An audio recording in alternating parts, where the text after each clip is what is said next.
The first female I got was Zelda. She was a Magoo and Cashpaw granddaughter.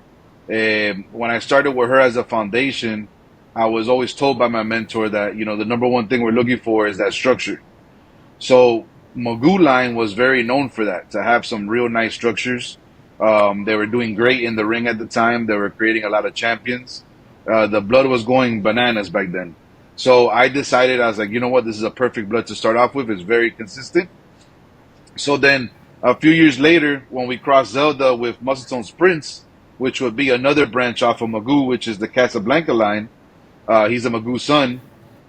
That's when we really had like a real defined look. They went both together real perfect.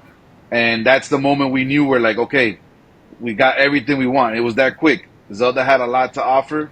When we did that first breeding and we created the first litter, it was every dog was a hitter. It was amazing. So that's when we like, okay, we already got the consistency off the rip. We already got the structure. Now let's just add a little bit of mass, bigger head pieces, little things like that, and play around with it. So we crossed after we did the Magoo, the Casablanca, with a little bit of cash pot in there. Then we got that Muscletoe's Prince daughter and crossed her over to Homicide. Homicide is the Chumper blood, which is another very dominant bloodline that holds his look very strong.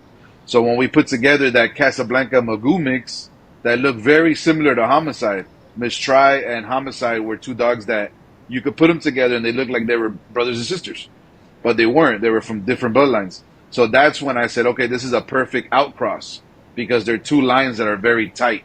So I would say that's the perfect outcross. When you want to outcross two lines that are very tight together so that they hold their look.